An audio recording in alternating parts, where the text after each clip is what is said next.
जब खुश हो जाओ। अब हम करने जा रहे हैं ऑर्गेनिक का लास्ट लेक्चर। क्या करने जा रहे हैं? ऑर्गेनिक का लास्ट लेक्चर। ठीक है, अब या तो मैं ही रहूंगा या लेक्चर ही रहेगा। ठीक है, लेक्चर खत्म कर देंगे, चाहे ये ध्यान रखना, चाहे 40 मिनट का हो, चाहे 50 मिनट का हो, चाहे 2 घंटे का ही क्यों ना हो। वैसे 2 घंटे का नहीं होने का। ठीक है, हम इसे कंप्लीट करके ही मानेंगे। हाँ जी, लास्ट लेक्चर है तो लास्ट लेक्चर ही है। ठीक है, चलिए ऑर्गेनिक का लास्ट लेक्चर करते हैं। इसमें हम सबसे पहले स्टार्ट करते हैं कि डिटर्जेंट्स। क्या स्टार्ट करते हैं? डिटर्जेंट्स। सबसे पहले डिटर्जेंट स्टार्ट करते हैं। तो डिटर्जेंट क्या होता है? हम उससे पहले सोप पढ़े हैं, तो डिटर्जेंट क्या होते हैं? देखिए, डिटर्जेंट को पूछे डिटर्जेंट क्या होता है, तो डिटर्जेंट सबसे पहली बात तो सोप के दूसरे वर्जन है, सोप के बेटर वर्जन है ना। डिटर्जेंट जो है सोप के बेटर वर्जन है। ठीक है ना। ये क्या है? केमिकली होता है, केमिकली होता है सोडियम या potassium salts of long chain sulphonic acids. ठीक है, ये बात ध्यान रखेंगे। सल्फोनिक एसिड के सल्फोनिक, ये कार्बोक्सिलिक एसिड, बस इतना सा फर्क है। कार्बोक्सिलिक एसिड के सोडियम पोटेशियम सोल्ट का ऊपर, ये सल्फोनिक एसिड के सोडियम पोटेशियम सोल्ट होता है। सल्फोनिक एसिड क्या होता है? सल्फोनिक एसिड समझाता हूँ। देखिए, सल्फोनिक एसिड क्या होता है? SO3H ग्रुप को सल्फोनिक एसिड ग्रुप बोलते हैं। किसको? SO3 को।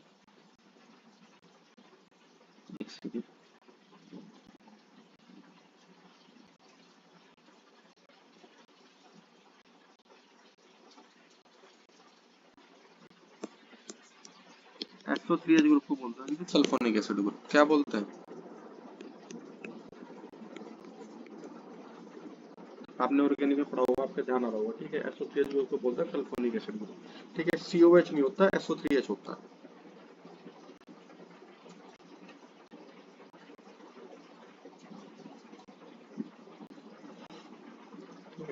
चलिए, स्ट्रक्चर कोई पूछे तो स्ट्रक्चर होता है, यहाँ R होगा तो R पे S, डबल बॉन्ड O इधर, डबल बॉन्ड O इधर, O इधर और H इधर, इसको बोलते हैं सल्फोनिक एसिड ग्रुप। तो जाहिर सी बात है, जब इस H की जगह Na आ जाए, इस H की जगह क्या आ जाए, यहाँ पे कोवेलेंट बॉन्ड हटके Na आ जाए या पोटेशियम आ जाए, तो इसको बोलते हैं, ये बन जाता है आपका डिटर्जेंट। क्या बन जाता है? ये डिटर्जेंट बन जाएगा। ठीक है, तो डिटर्जेंट का फॉर्मूला RSO3Na होता है। ठीक है, RSO3Na। ठीक है, इनकी खासियत क्या है? क्यों पूछे डिटर्जेंट की खासियत क्या होती है? डिटर्जेंट की सबसे बड़ी खासियत ये होती है, डिटर्जेंट की सबसे बड़ी खासियत ये होती है कि एक तो ये बेटर क्लीन, इनका बेटर क्लींजिंग एजेंट एक्शन होता है।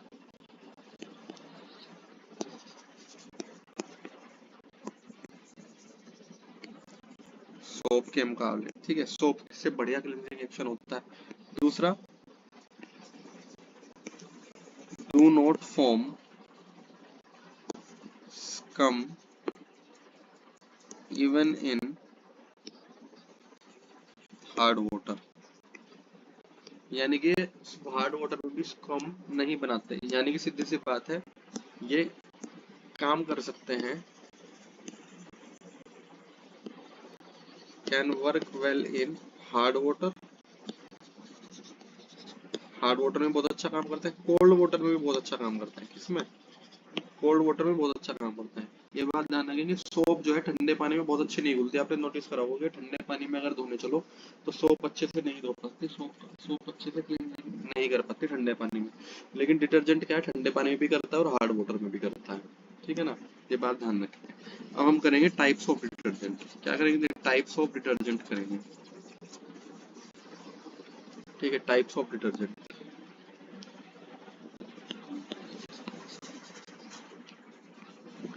तो डिटर्जेंट के अगर हम टाइप्स करें, तो डिटर्जेंट यदि बेसिकली 3 तरह के होते हैं। कितने तरह के होते हैं? बेसिकली डिटर्जेंट 3 तरह के होते हैं। ठीक है,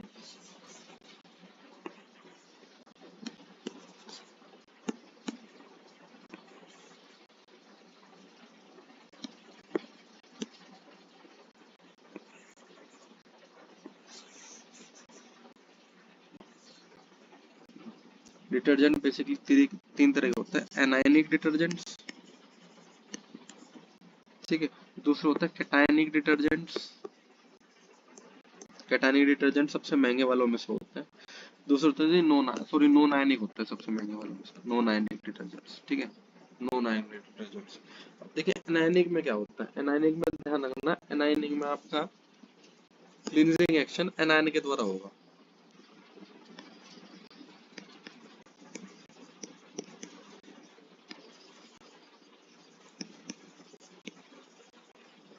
anion is the cleansing agent. Cationic में क्या होगा, cationic part is the cleansing agent.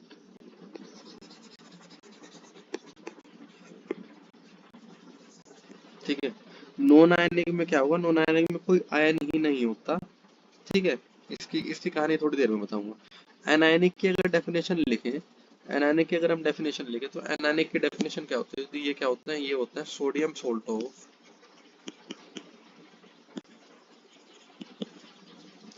Sodium salt of sulfonated long chain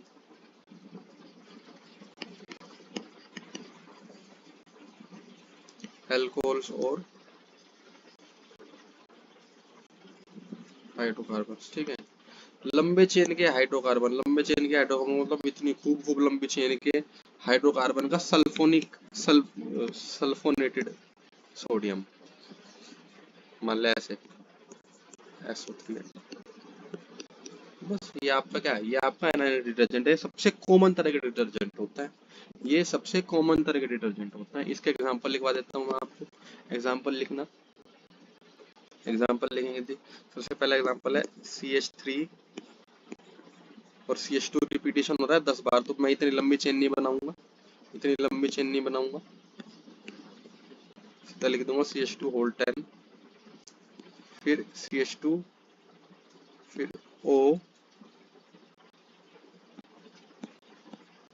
SO3 N। यहाँ पे एक और O आया क्योंकि एल्कोहल रहा होगा, क्या रहा था, ये लोरिल एल्कोहल से बनता है, तो ये जो O है ये एल्कोहल वाला O है। ठीक है, ये जो O है, ये जो O है ये एल्कोहल वाला O है। इसका इसका नाम क्या है, इसका नाम है सोडियम लोरिल सल्फेट।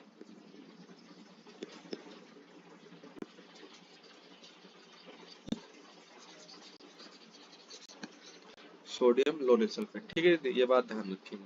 इसी तरह इसका एक दूसरा एग्जांपल क्या है, दूसरा एग्जांपल है इसका CH3 CH2 11 बार आएगा,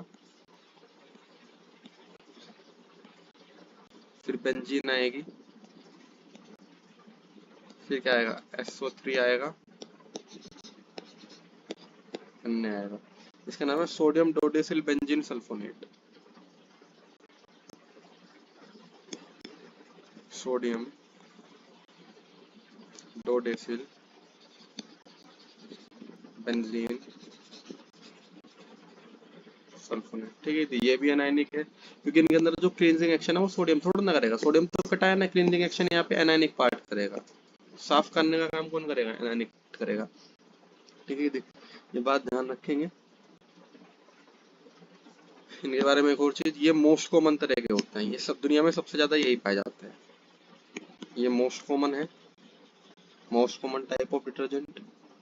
ठीक है, जनरली हाउस होल्ड काम में, हाउस होल्ड में ही होता है, आपके रिन टाइड पाइड सब में कौन होता है, टाइड हो गया, रिन हो गया, है ना, एरियल हो गया, घड़ी हो गया। ठीक है, इन सब के अंदर यही पाए जाते हैं एनायनिक डिटर्जेंट के।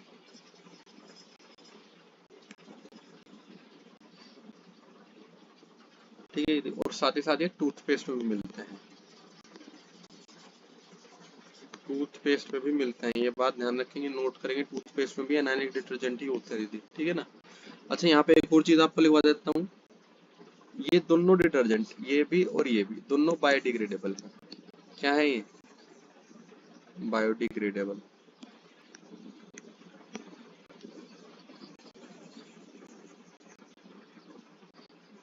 ये बहुत इंपॉर्टेंट बात है, नोट करते चलेंगे, ये बायोडिग्रेडेबल डिटर्जेंट है।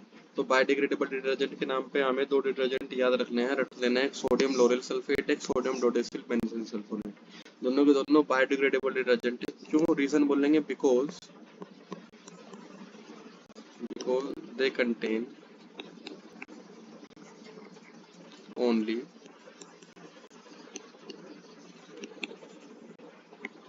Straight chain. ये जो है ये स्ट्रेट चेन है, ये इनकी स्ट्रेट चेन है, देखो ऐसी जिगजैग, मतलब ये स्ट्रेट चेन है, ब्रांचिंग नहीं है, ब्रांचिंग नहीं है, ध्यान रखना। ब्रांचिंग वाले डिटर्जेंट, ये क्वेश्चन बन सकता है, जितनी ज्यादा ब्रांचिंग होगी उतना ज्यादा वो नॉन बायोडिग्रेडेबल हो जाएगा,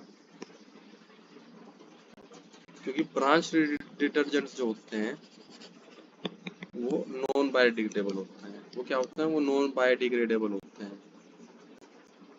हमारे जो माइक्रोब्स हैं, हमारे जो डिकम्पोजर्स हैं, डिकम्पोज करने वाला माइक्रोब्स, वो स्ट्रेट चेन को तो डिकम्पोज कर देते हैं, लेकिन ब्रांच चेन को डिकम्पोज नहीं कर पाते। यही कारण है कि जो कोई भी डिटर्जेंट आपको दिखे, अगर उसके अंदर केवल और केवल स्ट्रेट चेन है, कार्बन की स्ट्रेट चेन है, तो वो बायोडिग्रेडेबल है, लेकिन अगर उसके अंदर बहुत ज्यादा हाईली ब्रांच्ड चेन है तो वो नॉन बायोडिग्रेडेबल है। ठीक है, क्योंकि ब्रांच चेन को मैं दोबारा बोल रहा हूँ, हमारे माइक्रोब्स डिकम्पोज नहीं कर पाते। तो अनायनिक डिटर्जेंट हमारा कंप्लीट हो गया। तो हम करेंगे केटायनिक डिटर्जेंट। क्या करेंगे अब, हम करेंगे केटायनिक डिटर्जेंट। केटायनिक डिटर्जेंट की डेफिनेशन क्या होती है? केटायनिक डिटर्जेंट के अंदर नाइट्रोजन होता है। क्या होता है? नाइट्रोजन होता है। तो इसके अंदर लिखेंगे they are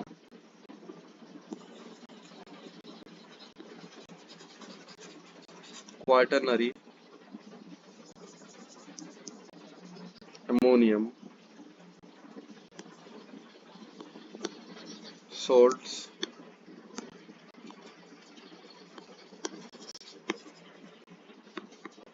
amines with acetate या Cl नेगेटिव या Br नेगेटिव एस एन। ठीक है, ये बात ध्यान रखेंगे। क्या ये क्वाटरनरी अमोनियम सोल्ट होता है माइंस के, क्वाटरनरी अमोनियम सोल्ट होता है माइन के, टर्म ध्यान रखेंगे। अब ज्यादा टाइप केमिस्ट्री मिलने जा रही है, यानी कि नाइट्रोजन जो होगा आपका जो नाइट्रोजन होगा वो 4 वैलेंसी वाला होगा। ठीक है, एक एल्काइल उसका एक वैलेंसी पर होगा, दूसरा एल्काइल दूसरी वैलेंसी पर होगा, तीसरा एल्काइल तीसरी वैलेंसी पर होगा, चौथी वैलेंसी पर एक बहुत बड़ा एल्काइल ग्रुप हो सकता है, जैसे कि ये रहा CH3 CH2 15। ठीक है, और एक क्वाटरनरी अमोनियम सोल्ट है, तो इसका वैलेंसी क्या होगी? 4, क्योंकि नाइट्रोजन की वैलेंसी 4, तो 4 तभी होगी जब उसका पॉजिटिव चार्ज हो। और उसका एनायन कौन होगा? एनायन इनमें से कोई भी हो सकता है, चाहे उसके अंदर एसिडेट हो, Cl नेगेटिव हो, Br नेगेटिव। हमने यहाँ पे Br नेगेटिव ले ली, ये इसका एनायन है। तो इसके अंदर क्लींजिंग एक्शन आपका पॉजिटिव पार्ट करेगा, ये क्लींजिंग एक्शन करेगा। नाम क्या है इसका? इसका नाम है सिटाइल ट्राइमिथाइल अमोनियम ब्रोमाइड। क्या नाम है इसका? इसका नाम है सिटाइल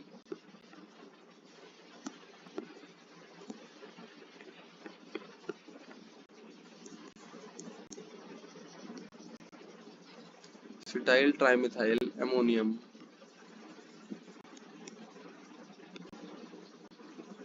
ब्रोमाइड।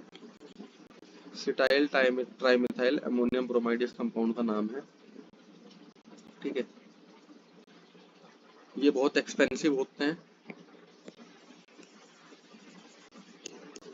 एक्सपेंसिव होता है, एक्सपेंसिव यानी कि बहुत लिमिटेड यूज के तभी तो होंगे, जब ये महंगे हैं तो लिमिटेड यूज वाले भी इसलिए ही होंगे। और तीसरी बात, ये जर्मिसिडल होते हैं, जर्मिसिडल प्रॉपर्टी, यानी कि कीटाणुओं को मारने की प्रॉपर्टी इनके अंदर होती है। ये कीड़ों को मार सकते हैं, माइक्रोब्स को मार सकते हैं, एंटी माइक्रोबियल प्रॉपर्टी है इनके अंदर, यानी कि इनके अंदर मेडिसिनल प्रॉपर्टी होती है एक तरह की। ठीक है, अब पढ़ते हैं last, non ionic detergents. Non ionic detergent के अंदर किसी भी प्रकार का आयन नहीं होता। ये कैसे बनते हैं? स्टीयरिक एसिड की पॉलीइथाइलिन ग्लाइकोल से रिएक्शन करने के बाद बनते हैं।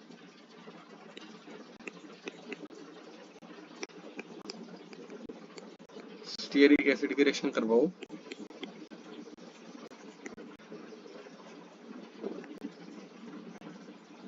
पॉलीइथाइलिन ग्लाइकोल के साथ, स्टीयरिक एसिड की रिएक्शन कराओ पॉलीइथाइलिन ग्लाइकोल के साथ। ठीक है, इसका एक एग्जांपल लिखवा देता हूँ मैं, यानी कि एक तरह का ईस्टर है, कोई पूछे तो ये एक तरह का क्या है? एक तरह का ईस्टर है। ईस्टर कैसे है?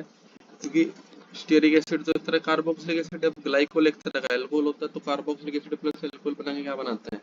ईस्टर बनाते हैं। ठीक है, इसके मॉलिक्यूल बहुत लंबा सा है, ठीक है, लिख लेते हैं, फिर भी काम नहीं पड़ेगा, बिल्कुल भी काम नहीं पड़ने का। CH3 CH2 होल का 16 COO CH2 CHO, ये N है, यानी कि ये कितनी बार भी रिपीट हो सकता है, साथ में CH2 OH, ठीक है। ये है आपका। इनके यूज अगर हम पढ़े तो यूज का है, लिक्विड डिशवॉशिंग में यूज होता है, किसमें,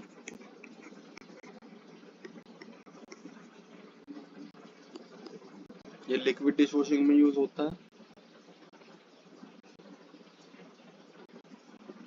ठीक है ना।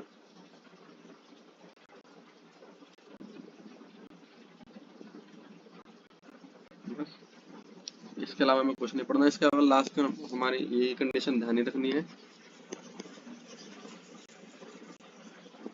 बायोडिग्रेडेबल डिटर्जेंट्स कौन से होते हैं, जिनको माइक्रोब गला दें, होते हैं अनब्रांच्ड। और नॉन बायोडिग्रेडेबल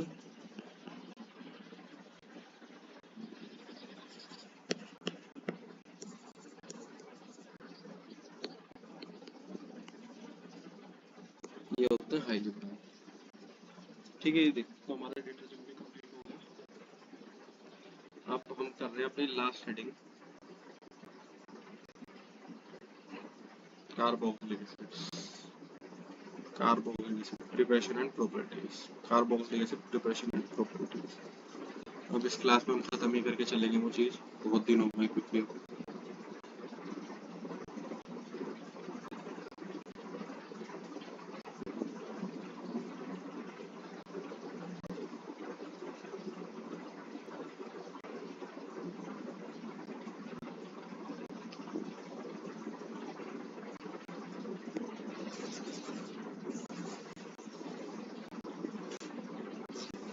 उससे पहले एक टर्म था देखिए इन्होंने, हालांकि वो टर्म है नहीं हमारे किसी काम की सिलेबस में, हम क्योंकि हमने सिलेबस की रीडिंग करी है तो इसको भी थोड़ा बहुत। ये कार्बन फाइबर्स, कार्बन फाइबर क्या है, लोगों ने एक नए तरह का है ना, सिंथेसाइज होते हैं। पहली बात तो सिंथेसाइज है, ये बहुत अच्छे इंसुलेटर होते हैं। एक तरह के कार्बन की शीट्स है, कार्बन के धागे, कार्बन के फाइबर बना दिए लोगों ने। इंसुलेटर होते हैं वेरी हाई स्ट्रेंथ, इनकी स्ट्रेंथ बहुत ज्यादा होती है, बट वेरी लो डेंसिटी।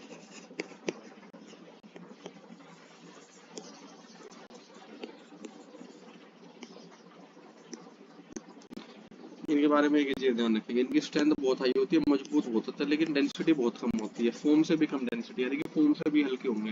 यानी कि आप दीवार जितना बड़ा कार्बन फाइबर लोगे, लेकिन वो हमारे पेन से भी हल्का होगा, ठीक है। दीवार जितना बड़ा कार्बन फाइबर, लेकिन हमारे पेन से भी हल्का होगा, स्ट्रेंथ बहुत मजबूत होगी, ठीक है। तो इनका आजकल जो है एरोस्पेस में, है ना, स्पेस साइंस में और बाकी तरह की इंजीनियरिंग वगैरह में काफी यूज हो रहा है कार्बन फाइबर के। इससे ज्यादा में कुछ नहीं करना। हम चलते हैं अपनी लास्ट हेडिंग की तरफ, ऑर्गेनिक, इसके साथ हमारा केमिस्ट्री का पूरा सिलेबस कंप्लीट हो गया। The heading is carboxylic acids. Heading क्या है थी, कार्बोक्सिलिक एसिड्स। अब इस लेक्चर में हम पूरा करके लेंगे इसको, दम कार्बोक्सिलिक एसिड पूरा कंप्लीट कर लेंगे, फिर देखे जाए जो होगा। कार्बोक्सिलिक एसिड जनरल फॉर्मूला होता है RCOH, जनरल फॉर्मूला होता है RCOH। स्ट्रक्चर अगर देखा जाए तो होता है RC डबल बॉन्ड OH, और इनका ये बॉन्ड टूट सकता है, और ये H इनका एसिडिक होता है। ये ऐसे H इनका क्या होता है, एसिडिक होता है, मैंने आपको बता रखा, ठीक है ना। चलिए,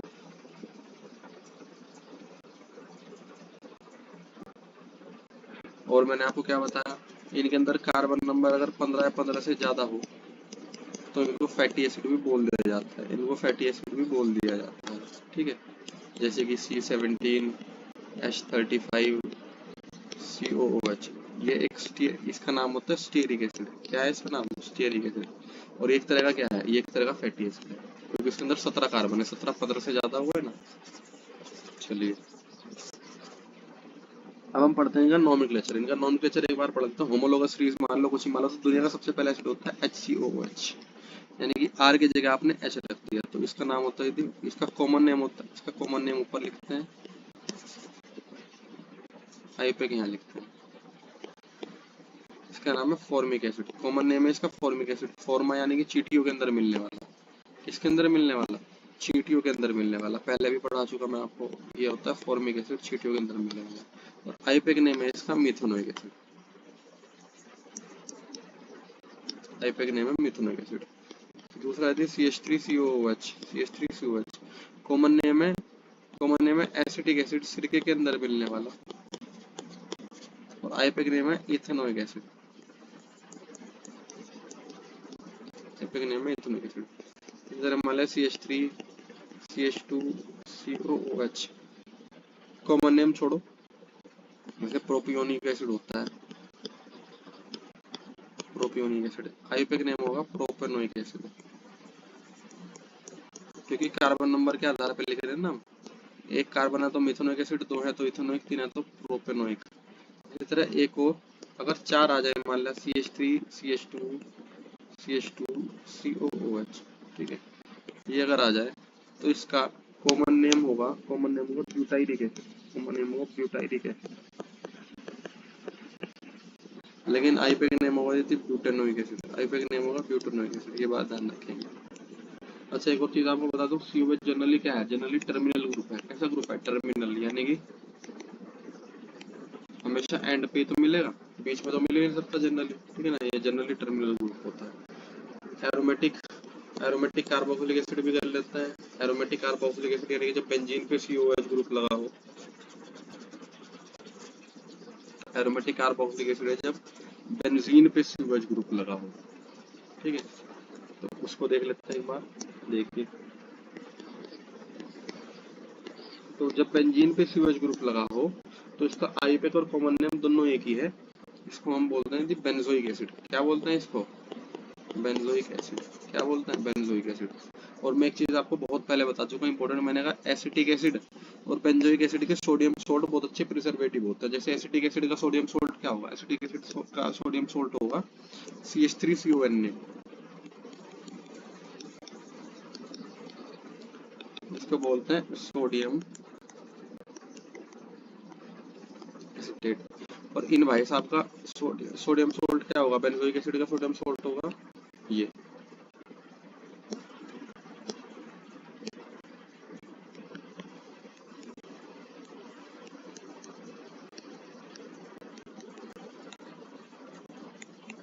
इसको बोलते हैं सोडियम बेंजोएट, सोडियम बेंजोएट। और ये दोनों के दोनों क्या होते हैं? ये दोनों के दोनों बहुत अच्छे प्रिजर्वेटिव्स होते हैं, है ना। आप किसी भी चीज को पाएगा नहीं बाजार से, तो उसमें अगर आप कंपोजिशन पढ़ोगे तो जरूर लिखा होगा सोडियम बेंजोएट या सोडियम एसिटेट, क्योंकि प्रिजर्वेटिव का काम करते हैं, ठीक है। अब करते हैं इनकी प्रिपरेशन। अब करते हैं इनकी प्रिपरेशन के बनते कैसे। तो जो रिएक्शन में इंपॉर्टेंट लिखूंगा वो रिएक्शन आप याद कर ही लेना, अब तो सारी कर लेना, क्योंकि हम बहुत ज्यादा डीप में नहीं जा रहे हैं, हम तो ऊपर ऊपर से तो पढ़ रहे हैं रिएजेंट वगैरह। और बहुत कम बच्चे करके आएंगे इस टॉपिक को, क्योंकि ये बहुत हाई लेवल का टॉपिक है, केमिस्ट्री कौन ही करेगा, है ना। और फिजिक्स में तो कुछ भी आपके यहाँ हाई लेवल नहीं है 11th 12th का, लेकिन केमिस्ट्री में जो 12th की इन्होंने ऑर्गेनिक केमिस्ट्री के 3-4 चैप्टर घुसा रखे ना, ये कोई नहीं करके आने का, तो ये बहुत ज्यादा स्कोरिंग है ऑर्गेनिक हमारे यहाँ, ठीक है। अगर हमें अच्छे मार्क्स लाने तो ये ऑर्गेनिक हम करके ही जाएंगे, और डायरेक्ट क्वेश्चन बन रहे हैं हमारे। प्रिपरेशन में पहला मेथड है फ्रॉम एल्डिहाइड्स। तो दुनिया में दीदी सबको पता, देखो एल्डिहाइड में क्या होता है, हमें सबको पता, RCOH, यानी कि एल्डिहाइड जब आप लेते हो तो उसका ऑक्सीडेशन करा दो, बस। क्या करा दो? उसका ऑक्सीडेशन। पिछले हमने क्लास में ये तो करा था, पिछले क्लास में हम यही तो रिएक्शन करके आए। एल्डिहाइड का ऑक्सीडेशन करा के कार्बन हाइड्रोजन में O घुस जाएगा, इनके बॉन्ड में RCOH बन जाएगा। क्या बन जाएगा? कार्बोक्सिलिक एसिड बनेगा, नहीं बनेगा। ऑक्सीडाइजिंग एजेंट आप कोई सा भी ले सकते हैं, जनरली K2CR2 से लिया जाता है, K2CR2 in the presence of H positive. KMnO4 भी लिया जा सकता है in the presence of OH negative. ठीक है, कोई सा भी ऑक्सीडाइजिंग एजेंट आप यहाँ पे यूज कर सकते हैं। ठीक है, दूसरा रिएक्शन है नाइट्राइल से भी। दूसरा आप नाइट्राइल से भी कार्बोक्सिलिक एसिड बना सकते हैं। नाइट्राइल ग्रुप किसको बोलते हैं? देखिए, नाइट्राइल ग्रुप बोलते हैं जब R पे CN लगा हो। R पे CN का स्ट्रक्चर देखा जाए तो R single bond C triple bond N, ये होता है नाइट्राइल ग्रुप। ठीक है, तो जब भी RCN हो, RCN तो RCN को आप कुछ नहीं करना, आपको H2O से in the presence of H positive hydrolysis करा देना। इसको बोलते हैं हाइड्रोलिसिस, समझा चुका मैं। इसको चाहे H3O पॉजिटिव बोलो, इसको बोलते हैं हाइड्रोलिसिस। तो इनका कार्बन और नाइट्रोजन के बीच का बॉन्ड टूट जाता है, बन जाएगा क्या? RCOH। जैसे मैं आपको करके दिखाऊं रिएक्शन कर देता हूँ।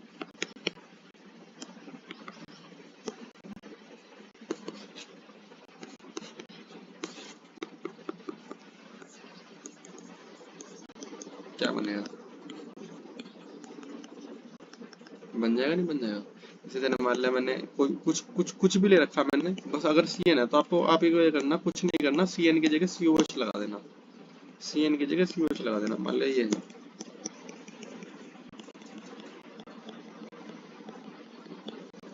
और CN को COH में कन्वर्ट कर देना, H3O पॉजिटिव देखते हैं।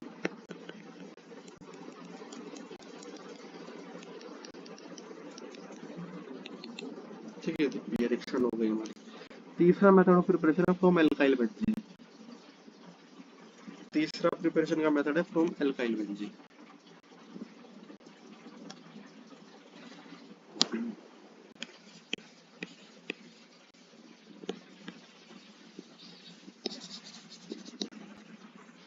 From alkyl benzene. Alkyl benzene का मतलब आपके बेंजीन के ऊपर क्या लगा? बेंजीन के ऊपर R ग्रुप लगाया, और कितना ही लंबा R ग्रुप हो, जब भी आप उसको KMnO4 के साथ बेस के प्रेजेंस में हीट करेंगे, क्या करेंगे? बेस के प्रेजेंस में हीट करेंगे, तो क्या बन जाएगा आपका? R सीधा का सीधा कन्वर्ट हो जाएगा किसमें? COH ग्रुप में। किसमें कन्वर्ट हो जाएगा?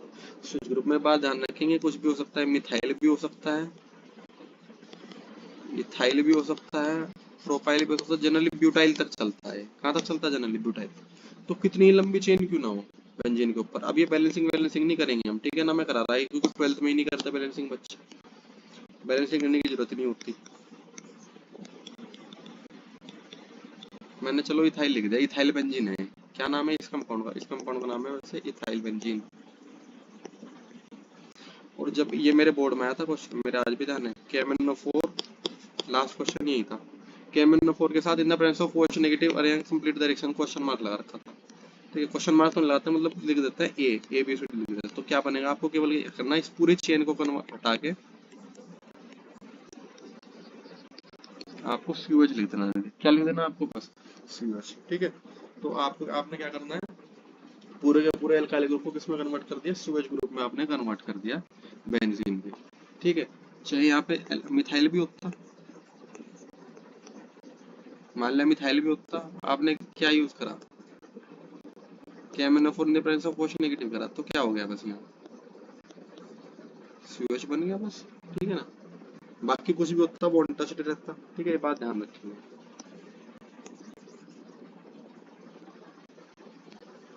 नेक्स्ट मेथड करते हैं, फ्रॉम ईस्टर्स। अरे ईस्टरिफिकेशन का उल्टा है, ये बात ध्यान रखेंगे। क्या है? Reverse of esterification. भाई ईस्टरिफिकेशन का उल्टा है, पहले ईस्टर को बनाते थे, इस बार ईस्टर को तोड़ रहे हैं। ईस्टर का फॉर्मूला क्या होता है? ईस्टर का फॉर्मूला ये सैपोनिफिकेशन जैसे रिएक्शन है, RCOOH होता है। आप क्या करेंगे? आप H3O पॉजिटिव यूज करेंगे, हालांकि रिवर्सिबल रिएक्शन है, पीछे भी जा सकती है। तो क्या बनेगा? बॉन्ड ध्यान रखना, बॉन्ड यहाँ से टूटेगा, C और O का बॉन्ड टूटता है ना, मैंने पहले भी बताया था। सैपोनिफिकेशन रिएक्शन याद करो, सैपोनिफिकेशन रिएक्शन, लाइक सैपोनिफिकेशन।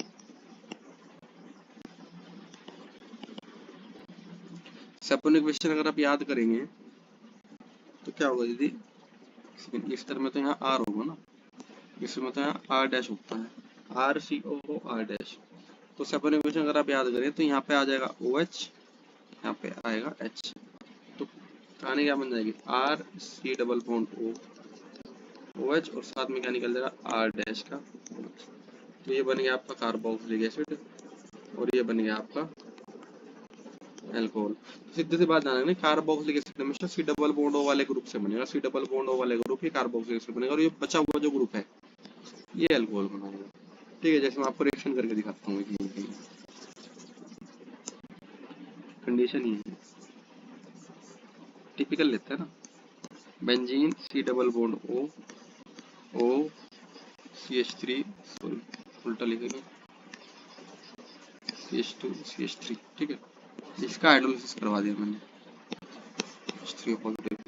कहाँ से बॉन्ड टूटेगा बता चुका मैं, सी डबल बॉन्ड और ओ का बॉन्ड तोड़ना है, यानी कि ये बॉन्ड तोड़ना है, यहाँ पे OH लगाना, यहाँ पे H लगाना, क्या बनेगा प्रोसेस, प्रोडक्ट क्या बनेगा, यहाँ पे benzene C double bond O OH, तो आपको बन गया थी बेंजोइक एसिड। क्या बन गया है, ये तो बन गया बेंजोइक एसिड। साथ में ये भाई साहब किस में कन्वर्ट हो गया, कन्वर्ट हो गया CH3 CH2 OH में, यानी कि ये कन्वर्ट हो गया इथेनॉल में। ठीक है ना, बस ये बात ध्यान रखिएगा। अब लास्ट प्रिपरेशन का मेथड, पांचवा मेथड जो है प्रिपरेशन का वो कर लेते हैं।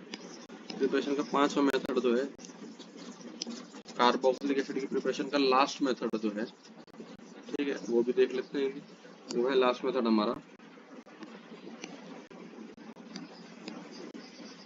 From Grignard's reagent. Grignard reagent फिर वही बदनाम शख्स RMGX, बार बार टपक पड़ता है। ठीक है, क्या होता है, अच्छा यहाँ पे ड्राई आइस यूज करते हैं, क्या यूज करते हैं, RMGX के साथ हम ड्राई आइस यूज करते हैं। ड्राई आइस यानी कि ड्राई आइस क्या होती है, CO2, ये CO2 ही तो है, ये ड्राई आइस की फॉर्म में यूज करते हैं। ड्राई आइस क्यों बोलते हैं CO2 को, मैंने आपको पहले बता रखा होगा जरूर, ड्राई आइस इसलिए बोलते हैं क्योंकि CO2 जो है ना, CO2 सॉलिड फॉर्म से डायरेक्ट गैस में कन्वर्ट होती है। डायरेक्ट किस में कन्वर्ट होती है, अगर आप CO2 का आइस ले लो, CO2 का आइस ले लो, यानी कि CO2 सॉलिड फॉर्म में ले लो, तो सीधी की सीधी अगर इसको पिघालना स्टार्ट करो तो सीधी की सीधी सब्लाइम करेगी। क्या करेगी, सब्लाइम करेगी, यानी कि सब्लिमेशन करके सीधी की सीधी CO2 गैस में कन्वर्ट होगी, लिक्विड में कन्वर्ट नहीं होती।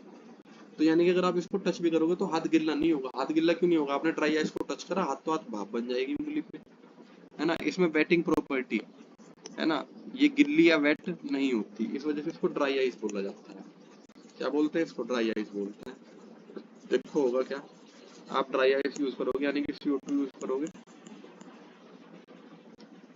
साथ में RMGX लोगे यानी ग्रिग्नार्ड एजेंट लोगे, क्या लेंगे, ग्रिग्नार्ड एजेंट लोगे, ये अल्कोहल जैसे सी रिएक्शन है, हालांकि प्रोडक्ट बनाना नहीं आएगा, बिल्कुल नहीं आनेगा, लेकिन फिर भी देख लेते हैं एक बार। R चिपकेगा,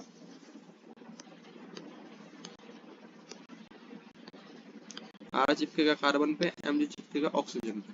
देखिए क्या बना, R चिपक गया कार्बन पे, डबल बॉन्ड यूं का यूं ही रहा, इस ऑक्सीजन पे चिपक गया MgX, चिपक गया नहीं चिपक गया दीदी।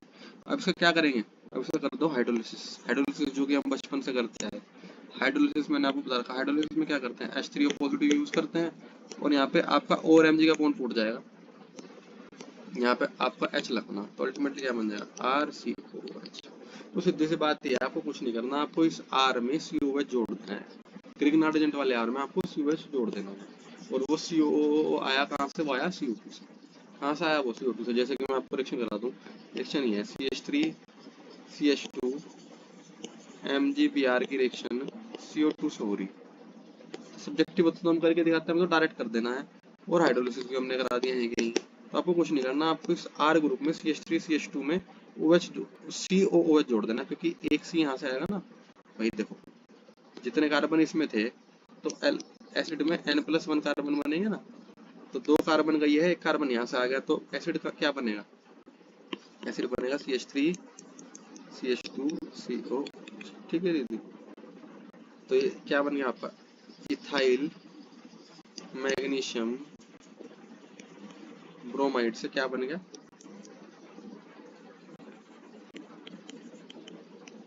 Propanoic acid. ठीक है, ये बात ध्यान रखेंगे। इसके साथ ही हमारी प्रिपरेशन क्या हो गई, पूरी की पूरी कंप्लीट हो गई। कार्बोक्सिलिक एसिड की अब कोई भी प्रिपरेशन हमारी नहीं बचती।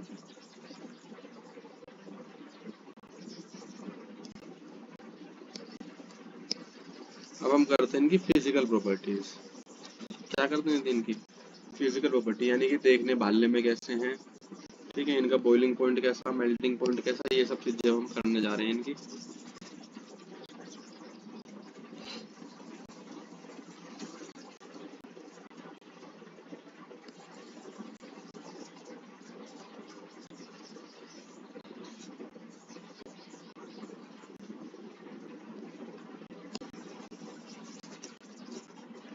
देखो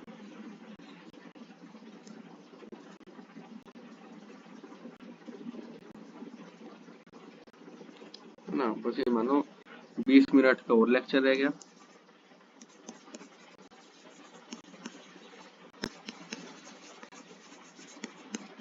देखिए थी फिजिकल प्रॉपर्टी। फिजिकल प्रॉपर्टी में सबसे पहले चीज हम क्या करते हैं, स्टेट करते हैं ना।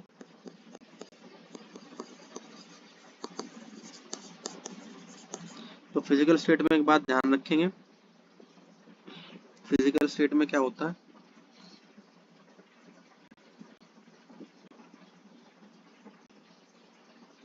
फिजिकल स्टेट में क्या होता है, एक सेकंड में देखिए।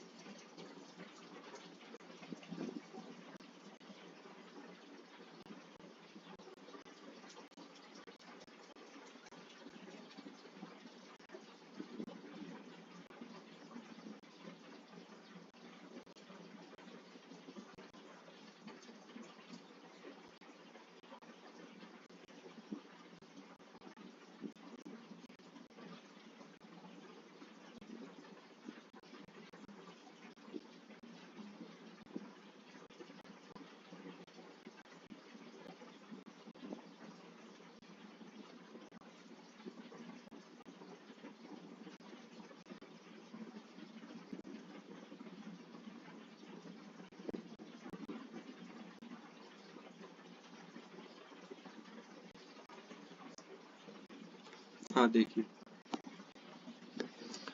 कार्बन नंबर 1 से लेके 10 तक तो दीदी होता है लिक्विड।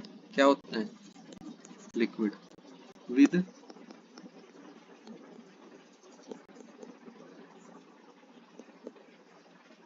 सोर एंड पंजेंट स्मेल। सोर पंजेंट का मतलब है खट्टी सी स्मेल होती है, इनके अंदर एक अलग ही तरह की खट्टी स्मेल होती है, ठीक है। इनके अंदर कार्बोक्सिलिक एसिड्स के अंदर एक अलग सी खट्टी स्मेल होती है जिसको हम बोलते हैं पंजेंट स्मेल, ठीक है।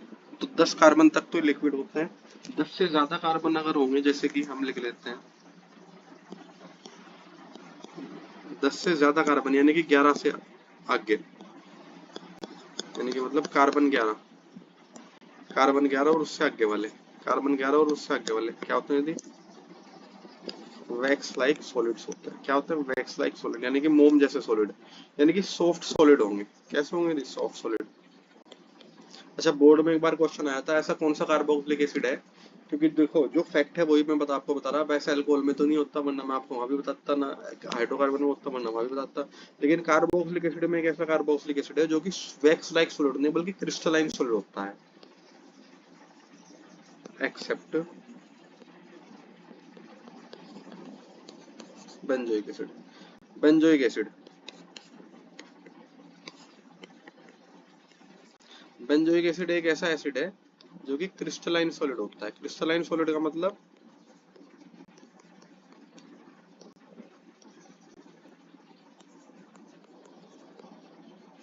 नमक जैसा होता है, दरदरा, है ना, दानेदार होता है, दरदरा होता है, नमक जैसा होता है, crystalline benzoic acid. Wax like नहीं होता, वैक्स लाइक नहीं होता, मोम जैसा नहीं होता, हार्ड और क्रिस्टलाइन होता है। इस तो दो तरह के सॉलिड होते हैं, एक होता है क्रिस्टलाइन, एक होता है वैक्स लाइक। तो हमारे carboxylic acid generally wax like solid होता है। एकमात्र एसिड जो कि वैक्स लाइक नहीं होता, क्रिस्टलाइन होता है, वो बेंजोइक एसिड होता है, ठीक है।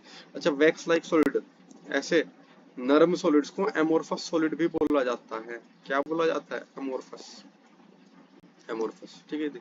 चलिए फिजिकल स्टेट तो हो गई, अब दूसरी स्टेट करते हैं। दूसरी स्टेट जो हमें करने जा रही है वो करने जा रही है बॉइलिंग पॉइंट। क्या करने जा रहे हैं, तो बॉइलिंग पॉइंट में दीदी एक चीज ध्यान रखेंगे, कार्बोक्सिलिक एसिड्स का बॉइलिंग पॉइंट अल्कोहल से भी ज्यादा होता है, और अल्कोहल का तो हाइड्रोकार्बन से ज्यादा था ही था। रीजन, क्योंकि हाइड्रोकार्बन होता है नॉन पोलर, किसी भी प्रकार की बॉन्डिंग नहीं है। अल्कोहल में H बॉन्डिंग होती है, और कार्बोक्सिलिक एसिड में very very strong H bonding होती है। क्यों? क्योंकि इनके अंदर दो ऑक्सीजन होते हैं। क्या होते हैं इनके अंदर? दो ऑक्सीजन होते हैं ना, तो बहुत स्ट्रॉन्ग H बॉन्डिंग होती है। इतनी स्ट्रॉन्ग H बॉन्डिंग होती है कि एग्जिस्ट करते हैं डाइमर्स की फॉर्म में। डाइमर्स यानी कि कपल की फॉर्म में, जोड़े की फॉर्म में एग्जिस्ट करते हैं। किसकी फॉर्म में एग्जिस्ट करते हैं? डाइमर यानी कि कपल की फॉर्म में एग्जिस्ट करते हैं, जोड़े की फॉर्म में एग्जिस्ट करते हैं। कौन? Carboxylic acid. स्ट्रक्चर देखिए कैसे एग्जिस्ट करते हैं। R C double bond O O H, इसके सामने दूसरा मॉलिक्यूल होगा R C double bond O O H, है ना। इसका ऑक्सीजन इससे हाइड्रोजन बॉन्ड बनाएगा, इसका हाइड्रोजन इसका ऑक्सीजन से हाइड्रोजन बॉन्ड बनाएगा। तो क्या इसको बोलते हैं डाइमर दीदी। क्या बोलते हैं? डाइमर यानी कि जोड़ा। तो जिस क्लास में लोग जोड़े के फॉर्म में एग्जिस्ट करते हो, कपल के फॉर्म में एग्जिस्ट करते हैं, तो उस क्लास को तो टूटने का मतलब ही नहीं है। क्यों? क्योंकि बहुत स्ट्रॉन्ग बॉन्ड बन गए थे उनके बीच में, ठीक है ना। तो ध्यान रखेंगे इनका बॉइलिंग पॉइंट बहुत ज्यादा होता है। कार्बोक्सिलिक एसिड का बॉइलिंग पॉइंट बहुत ज्यादा होता है, इवन मोर देन वाटर, है ना। कार्बोक्सिलिक एसिड का boiling point even more than water होता है, यानी कि 100 डिग्री सेल्सियस से ज्यादा होता है कार्बोक्सिलिक एसिड का बॉइलिंग पॉइंट। ठीक है, ये बात ध्यान रखेंगे। नेक्स्ट चीज है मेल्टिंग पॉइंट।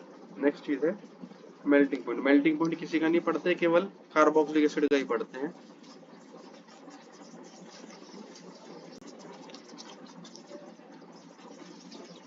मेल्टिंग पॉइंट का मतलब क्या है? सॉलिड से लिक्विड में कन्वर्ट होना।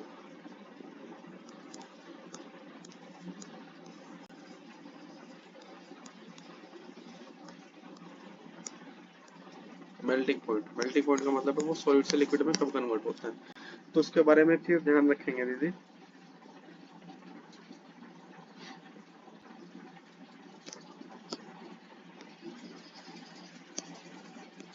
इवन नंबर वालों का मेल्टिंग पॉइंट ओड नंबर वालों से ज्यादा होता है। ये बस बात आपका ध्यान रखें, ठीक है। रट लेनी है आप, ठीक है। यानी कि यानी कि अगर मैं पूछूं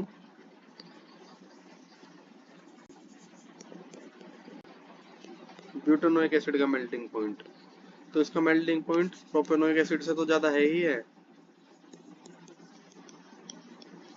इसका मेल्टिंग पॉइंट पेंटानोइक एसिड से भी ज्यादा है।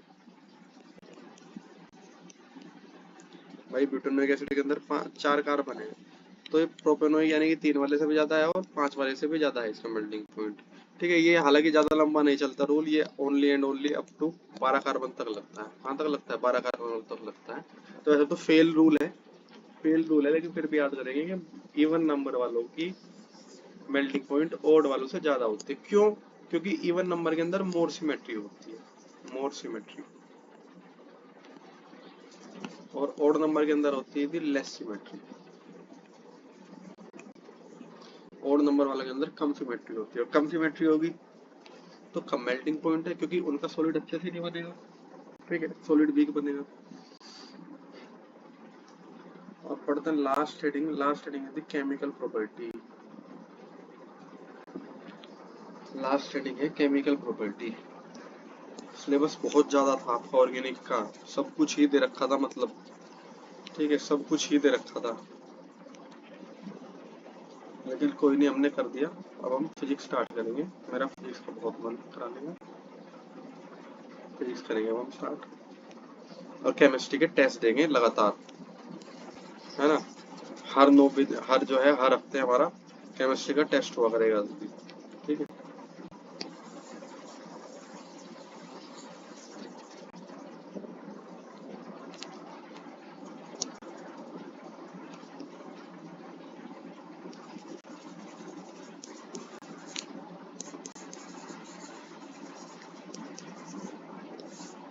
केमिकल टेस्ट, ठीक है। अच्छा, वो केमिकल प्रॉपर्टीज अगर देखी जाए तो सबसे पहले केमिकल प्रॉपर्टीज क्या होती है अल्कोहल की? सबसे पहले केमिकल प्रॉपर्टी अल्कोहल की होती है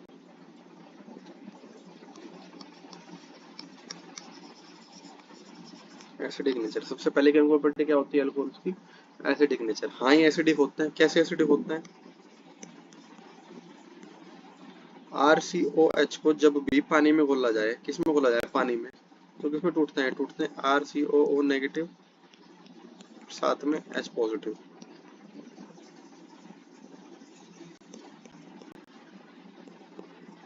तो कार्बोक्सिलिक एसिड किस में टूटते हैं? टूटते हैं कार्बोक्सिलेट में साथ में प्रोटोन में। ठीक है, इसको बोलते हैं कार्बोक्सिलेट आयन। क्या बोलते हैं? Carboxylate ion. स्ट्रक्चर क्या होता है कार्बोक्सिलेट आयन का? कोई पूछे, कार्बोक्सिलेट आयन का स्ट्रक्चर ये होता है RC double bond O negative. अच्छा, नेगेटिव चार्ज डिलोकलाइज यानी कि रेजोनेंस से ये यहाँ आ सकता है और ये डबल बॉन्ड यहाँ आ सकता है, यानी कि दूसरा रेजोनेटिंग स्ट्रक्चर जो बनेगा वो ये बन सकता है RCO। समझे बात? इनको बोलते हैं रेजोनेटिंग स्ट्रक्चर्स। क्या बोलते हैं इनको? Resonating structure. यानी कि हाइब्रिड क्या बनेगा? हाइब्रिड का मतलब है ये जो आपका RC डबल बॉन्ड है, इसमें डबल बॉन्ड दोनों के बीच में शिफ्ट हो सकता है डबल बॉन्ड यहाँ हो, इसलिए हम डॉट डॉट डॉट डॉट से दिखा रहे हैं। कैसे दिखा रहे हैं? डॉट डॉट से। हो सकता है डबल बॉन्ड यहाँ हो सकता है डबल बॉन्ड यहाँ हो। ठीक है, और इसी तरह नेगेटिव चार्ज हो सकता है, नेगेटिव चार्ज यहाँ हो तो पार्शियल नेगेटिव यहाँ, पार्शियल नेगेटिव यहाँ। इसको बोलते हैं रेजोनेंस हाइब्रिड। क्या बोलते हैं इसको? Resonance hybrid. तो रेजोनेटिंग स्ट्रक्चर कितने हैं इसके? दो।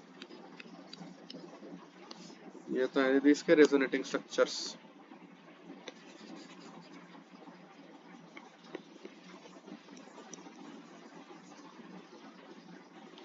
इनको कैनोनिकल फॉर्म्स भी बोलते हैं। क्या बोलते हैं इनको? Canonical forms.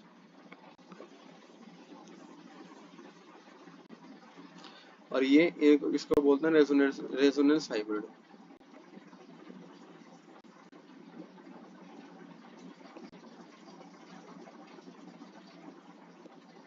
Resonance hybrid. देखो इनके बीच में रिलेशन एक चल समझा देता हूँ आपको लास्ट में, कि जब भी दो मॉलिक्यूल्स एक से ज्यादा स्ट्रक्चर में एग्जिस्ट कर सकते हो। क्या बोला मैंने? जब भी दो मॉलिक्यूल एक से ज्यादा स्ट्रक्चर में एग्जिस्ट कर सकते हो। ठीक है, जैसे कि एक ये है स्ट्रक्चर, एक ये स्ट्रक्चर है, एक ये स्ट्रक्चर है। ठीक है, लेकिन दोनों में से एक भी कंप्लीट ना हो। इनमें से दोनों के दोनों क्या है? दोनों के दोनों क्या है? इनकम्प्लीट स्ट्रक्चर है ना। तो फिर एक हाइब्रिड बनता है जो दोनों का मिक्स होता है, mix of all canonical forms. ठीक है दीदी, ये ध्यान रखेंगे। जब भी एक स्ट्रक्चर, जब भी किसी मॉलिक्यूल के एक से ज्यादा स्ट्रक्चर बन सके और उनमें से एक कोई भी शाखा भी कंप्लीट ना हो, तो फिर उन सारे स्ट्रक्चर का एक मिक्सचर बनाया जाता है जिसको बोलते हैं रेजोनेंस हाइब्रिड, और वही कंप्लीट स्ट्रक्चर माना जाता है। हालांकि वो भी कंप्लीट नहीं होता, लेकिन कंप्लीट मानना उसको ही जाता है, रेजोनेंस हाइब्रिड को। ठीक है, तो इससे हमें पता लगता है, इससे हमें फैक्ट पता लगता है कि negative charge on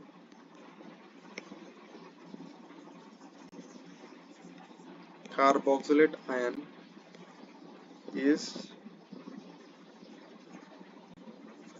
delocalized on, two की जगह लिखेंगे both oxygen atoms, delocalized on both oxygen atoms।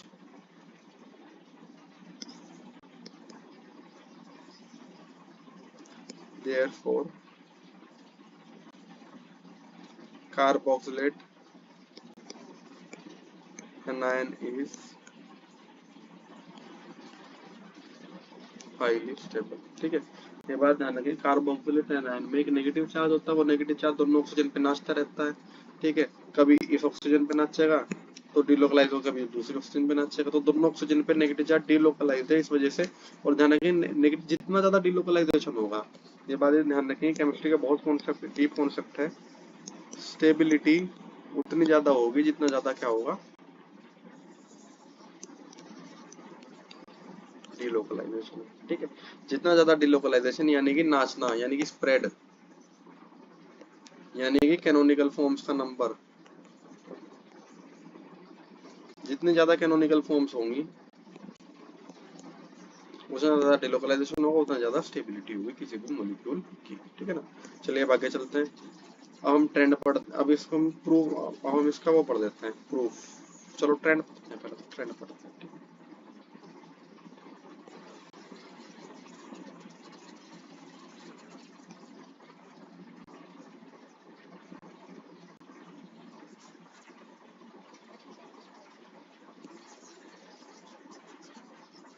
अब क्वेश्चन ये आ सकता है, यदि CH3COH और CH2COL में कौन ज्यादा एसिडिक है, देखो ये क्वेश्चन आ सकता है, कौन एसिडिक है। तो ध्यान रखेंगे ये लेस एसिडिक है अगर कंपेयर करा जाए, और ये मोर एसिडिक है। क्यों? क्योंकि ध्यान रखेंगे Cl पे होता है माइनस आई इफेक्ट। कैसा इफेक्ट होता है? Minus I effect. Cl क्या है, सारे के सारे हेलोजन पे होता है minus I effect. Minus I effect वाले मैं आपको लिखवा देता हूँ, सारे के सारे जानना। माइनस आई इफेक्ट वाले कौन कौन होता है, तो देखो लिख लो। चलो आप, माइनस आई इफेक्ट वाला कौन कौन होता है? माइनस आई इफेक्ट वाला NO2 होता है, CN होता है, Cl होता है, Br होता है, I होता है, F भी लिख लो ना यहाँ।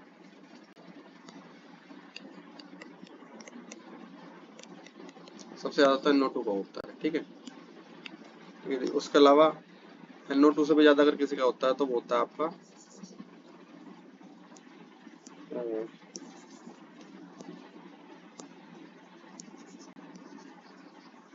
NH3 पॉजिटिव का। पॉजिटिव वालों को माइनस इफेक्ट बहुत ज्यादा होता है, ध्यान रखना।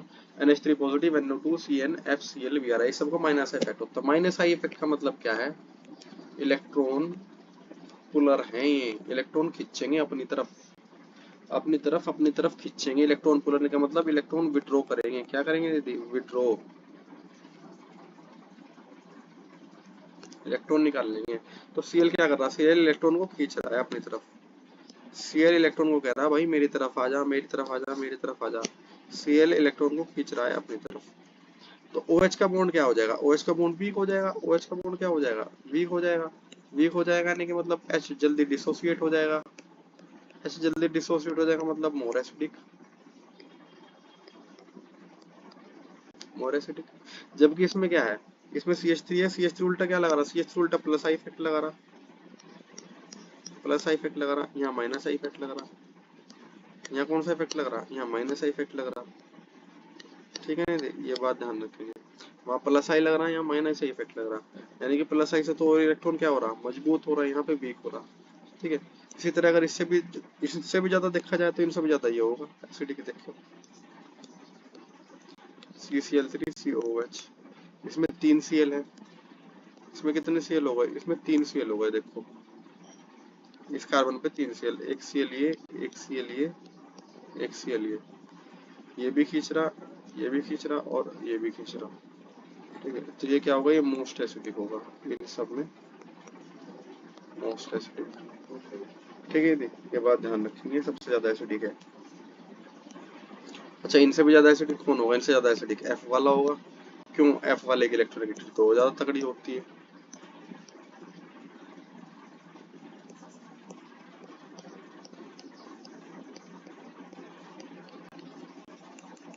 ठीक है, F वाले की इलेक्ट्रोनेगेटिविटी बहुत ज्यादा तगड़ी होती है, तो ये बात ध्यान रखेंगे।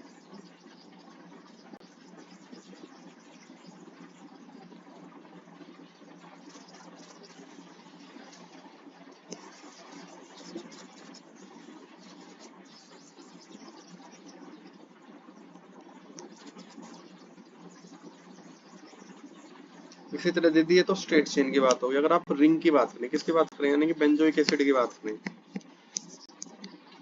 बेंजोइक एसिड डेरिवेटिव की बात करें, या सब्स्टिट्यूटेड बेंजोइक एसिड की बात करें, तो आपको दो तरह के इफेक्ट पढ़ने होंगे। एक होता है प्लस आर इफेक्ट, एक होता है minus are effect. Plus are effect वाले ध्यान रखना, प्लस आर इफेक्ट वाले क्या होते हैं? इलेक्ट्रॉन पुशिंग होते हैं। माइनस आर इफेक्ट वाले इलेक्ट्रॉन पुशिंग मान लो, इलेक्ट्रॉन रिलीजिंग मान लो, इलेक्ट्रॉन रिलीजिंग ग्रुप। ERG बोलते हैं इनको। क्या बोलते हैं? ERG लिखना, याद करना। इलेक्ट्रॉन पुश करते हैं। दूसरे होते हैं इलेक्ट्रॉन विड्रॉइंग ग्रुप, -R वाले होते हैं। इलेक्ट्रॉन विड्रॉइंग ग्रुप EWG बोलते हैं। इलेक्ट्रॉन पुल करते हैं। एग्जाम्पल याद रखेंगे। +R में एक तो सारे के सारे हेलोजन आ जाते हैं, सारे हेलोजन। OH आ जाता है, NH2 आ जाता है, OR आ जाएगा। ठीक है। -R में CN आएगा, NO2 आएगा, स्वयं COOH आएगा, CHO आ जाएगा, COR आ जाएगा, यानी कि aldehyde ketone, carboxylic acid, NO2CN, ये सब आपके -R ग्रुप वाले आ जाएंगे। ठीक है, ये बात ध्यान रखेंगे। अब इनमें सब्स्टिट्यूशन का क्या इफेक्ट होगा, उस पर मैं आपको 1-2 क्वेश्चन करा देता हूँ। सब्स्टिट्यूशन का क्या इफेक्ट होगा, देखो सेकंड में।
तो लास्ट चीज एक बार कर लेते हैं।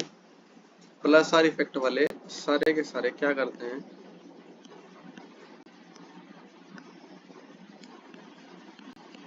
एसिडिटी डिक्रीज करते हैं, और -I इफेक्ट वाले एसिडिटी इंक्रीज करता है। लेकिन हेलोजन इससे बाहर है, हेलोजन एसिडिटी इंक्रीज ही करता है, हेलोजन एसिडिटी इंक्रीज ही करता है। क्यों? क्योंकि हेलोजन का -I इफेक्ट इनके +R इफेक्ट से ज्यादा होता है। क्या बोला मैंने? हेलोजन का -I इफेक्ट इनके +R इफेक्ट से ज्यादा होता है, तो हेलोजन एसिडिटी क्या करेगा, इंक्रीज ही करेगा। क्योंकि हेलोजन का एक मन है इलेक्ट्रॉन लेने का -I के थ्रू, एक मन इलेक्ट्रॉन देने का +R इफेक्ट के थ्रू। लोन पेयर की वजह से, लोन पेयर की वजह से होता है +R या -R, क्योंकि ऑक्सीजन पे 2 लोन पेयर, जिस पे भी लोन पेयर होंगे ध्यान रखना वो +R इफेक्ट शो करता है। हेलोजन पे 3 लोन पेयर होते हैं। ठीक है जी। मैं आपसे क्वेश्चन पूछूं, मैं आपको 3 केस दे रहा। एक है नॉर्मल बेंजोइक एसिड, हाँ +R में ध्यान रखना, +R में एक भाई साहब आपका खुद मिथाइल भी आ जाएगा। ठीक है, एक ये है,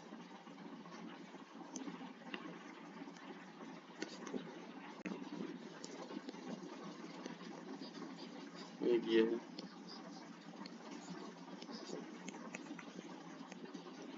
एक ये है। इसका नाम A है, इसका नाम B है, इसका नाम C है। तो कौन ज्यादा स्ट्रॉन्ग एसिड है? तो ध्यान रखेंगे, ये है +R वाला, ये है -R वाला। और +R वाला क्या करता है, एसिडिटी, +R वाला एसिडिटी डिक्रीज करता है, और -R वाला एसिडिटी इंक्रीज करता है। यानी कि सबसे ज्यादा एसिडिक होगा आपका C, उससे कम एसिडिक होगा A, और सबसे कम एसिडिक होगा B। क्योंकि C में क्या है, C में -R है और B में +R है, और A तो बेचारा न्यूट्रल है, A के अंदर कोई किसी भी तरह का ग्रुप +R या -R वाला है ही नहीं। ठीक है, ये बात ध्यान रखेंगे। और पोजीशन आपको समझा देता हूँ। जब भी बेंजीन पे कोई ग्रुप लग रहा हो, मान लिया COH ग्रुप यहाँ लग रहा, तो इसके जो दो कंधे होते हैं जैसे ये और ये, तो इसको बोलते हैं ऑर्थो। ऑर्थो जो उनसे अगले अगले जो होते हैं मेटा। मेटा और जो जस्ट अपोजिट होता है सामने पूंछ, उसको बोलते हैं पैरा। क्या बोलते हैं? पैरा। सिमिलरली जैसे COH है, तो ये ऑर्थो है, ये ऑर्थो है, ये मेटा है, ये मेटा है, लेकिन ये पैरा है। तो ये ऑर्थो है, ऑर्थो है, ये मेटा है, ये मेटा है, और ये पैरा है। ठीक है ना, ये चीज आप समझ जाना। चलिए अब एक चीज बताता हूँ आपको।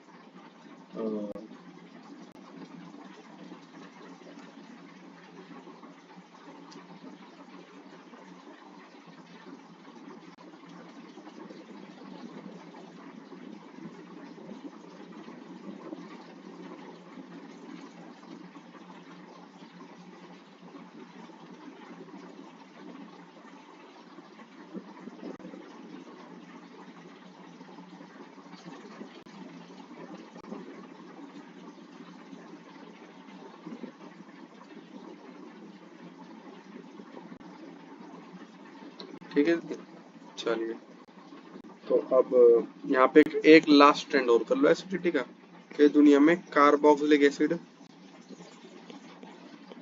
ऑर्गेनिक केमिस्ट्री में अच्छे एसिड होते हैं, उससे कम स्ट्रॉन्ग एसिड होते हैं फिनोल, फिनोल से कम होता है वाटर, और वाटर से भी कम एसिडिक होते हैं अल्कोहल्स। ठीक है ना, ये एसिडिटी का ऑर्डर है। ये क्या है?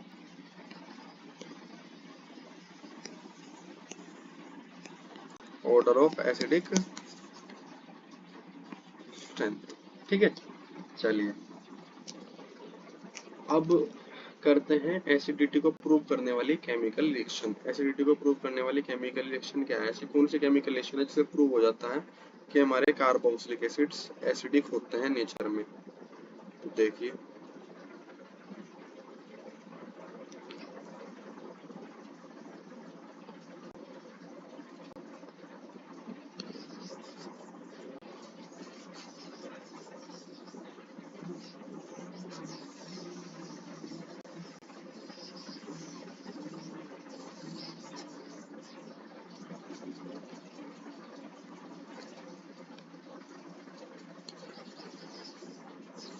सबसे पहले रिएक्शन तो थी वही जो मतलब हम आप अंदाजा लगा लिया होगा आपने, जो कि हम हमेशा से पढ़ते आए, रिएक्शन विद मेटल।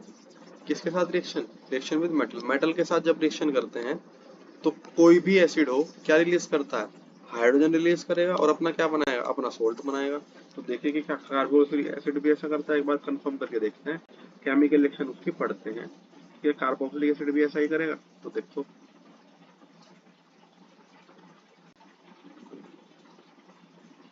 हाँ भाई, कार्बोक्सिलिक एसिड भी ऐसा ही करता है। तो देखिए,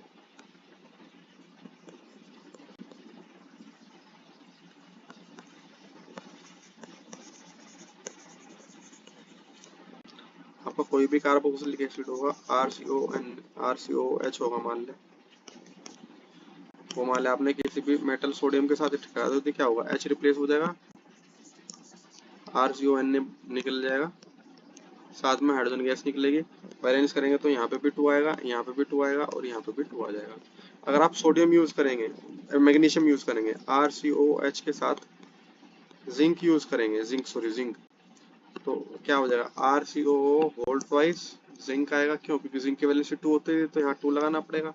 साथ में क्या निकल जाएगा? साथ में हाइड्रोजन गैस निकल जाएगी। ठीक है, तो ये बात ध्यान रखेंगे, ये हम पहले से ही प्रूव कर चुके।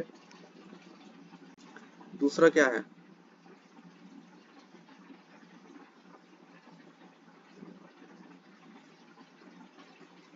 Formation of acid chloride.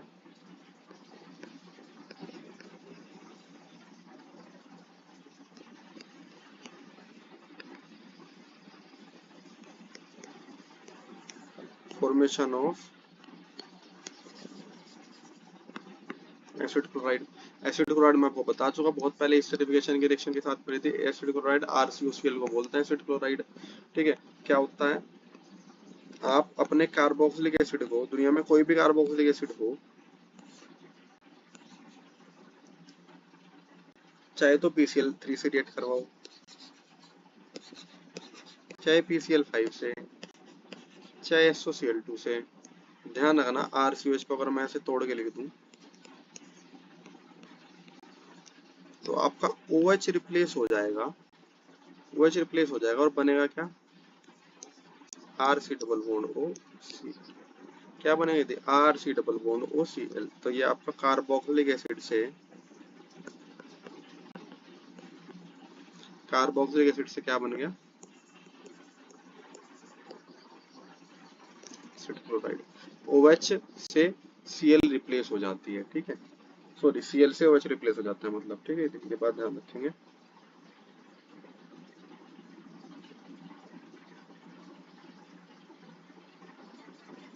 अब पढ़ते हैं रिडक्शन। क्या पढ़ेंगे, रिडक्शन पढ़ते हैं। देखो थर्ड रिएक्शन है रिडक्शन की।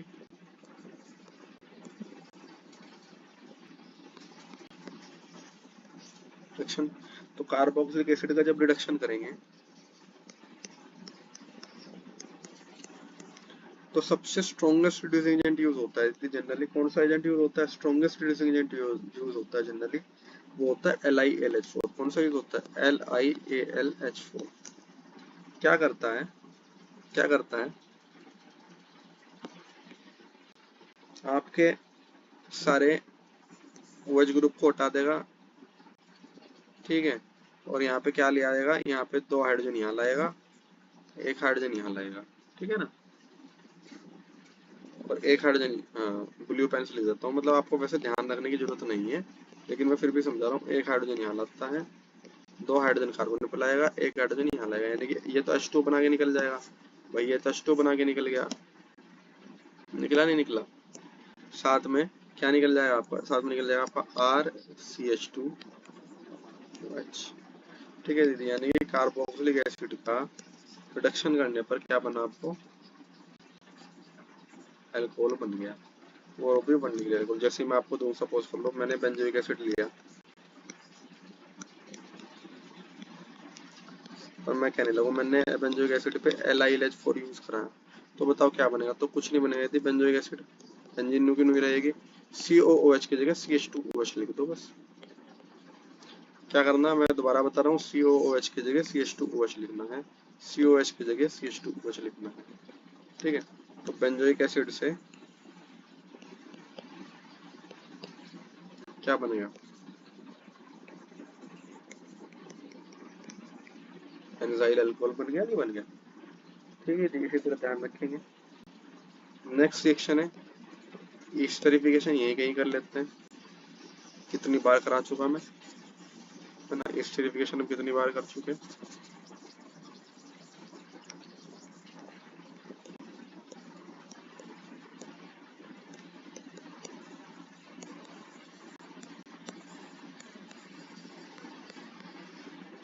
क्या है, आप कोई सा भी कार्बोक्सिलिक एसिड लो, RCOOH, साथ में लिया आपने अल्कोहल, R-OH लिया, मान लिया, रखना एसिड से OH जाएगा, अल्कोहल से H जाएगा, ठीक है, हम पढ़ चुके ना दीदी ये बात।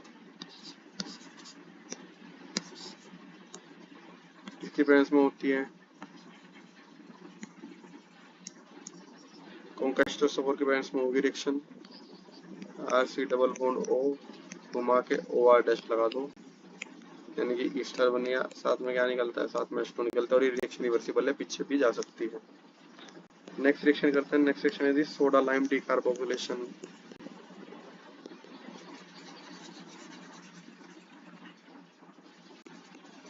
कब पढ़ी थी, कब पढ़ी थी, फॉर्मेशन ऑफ एल्केन्स में पढ़ी थी, नहीं पढ़ी थी, फॉर्मेशन ऑफ एल्केन्स में पढ़ चुके हैं हम। क्या होता है, आपका कोई सा भी कार्बोक्सिलिक एसिड होगा, मान लें RCOOH है, इसको NaOH से रिएक्ट करेंगे, किससे रिएक्ट करेंगे, NaOH से रिएक्ट करेंगे, बन जाएगा RCOONa। अब क्या होगा यदि RCOONa को NaOH से रिएक्ट कराया जाएगा CaO प्रेजेंस में, इस मिक्सचर को बोलते हैं सोडा लाइट। और मैंने आपको एक चीज बताई, आपको पूरे CONO को हटा के H लगा देना, बस क्या लगा देना, और इसको भी बोलते हैं एल्केन, इसको भी बोलते हैं एल्केन। रिएक्शन ऐसे आएगी, रिएक्शन ऐसे आएगी, CH3 CH2 CH2 COO ने रिएक्शन कराइए NaOH प्लस COO से क्या बनेगा। तो मैं अगेन बता रहा हूँ, CON ने हटा के H लगा देना, यानी कि CH3 CH2 CH3, ये CH2 था ना, इसमें क्या जुड़ जाएगा तो CH3 नहीं बन जाएगा। सिमिलरली अगर कोई पूछे बेंजोइक एसिड,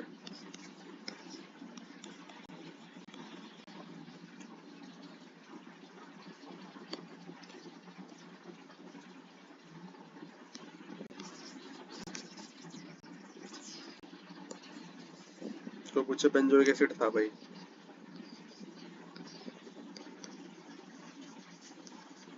ठीक है, और हमने इसका रिएक्शन कराया NaOH प्लस CO से, तो आपको कुछ नहीं करना, आपको हटा के H लगा देना, और बेंजीन में H जो है वो बॉन्ड लाइन स्ट्रक्चर में ऑलरेडी क्लियर हो जाएगा, हमें दिखाने की जरूरत नहीं है, ठीक है ना। इसको बोलते हैं soda lime decarboxylation. Reaction complete हो गई। लास्ट रिएक्शन करते हैं HVZ रिएक्शन। लास्ट रिएक्शन करते हैं HVZ रिएक्शन, बहुत ज्यादा इंपॉर्टेंट रिएक्शन है HVZ रिएक्शन, बोर्ड के लिए भी, कंपटीशन के लिए भी, और हमारे लिए भी इम्पोर्टेंट है।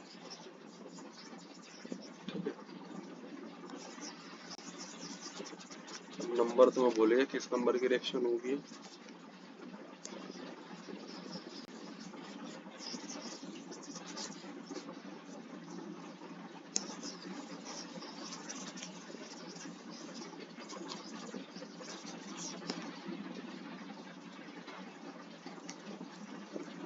नेक्स्ट सेक्शन करते हैं, शायद 5वें नंबर की रिएक्शन है, नाम है दी HVZ reaction.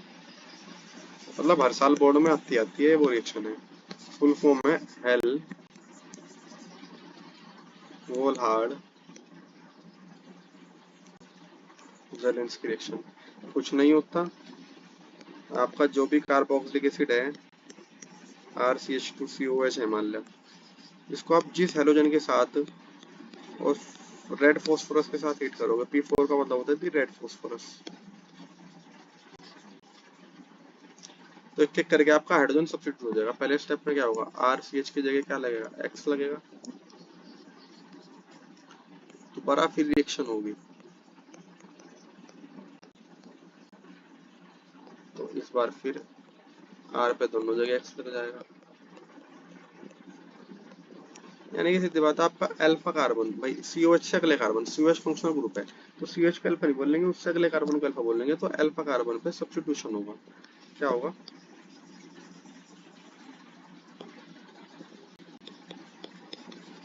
Halogen substitution eight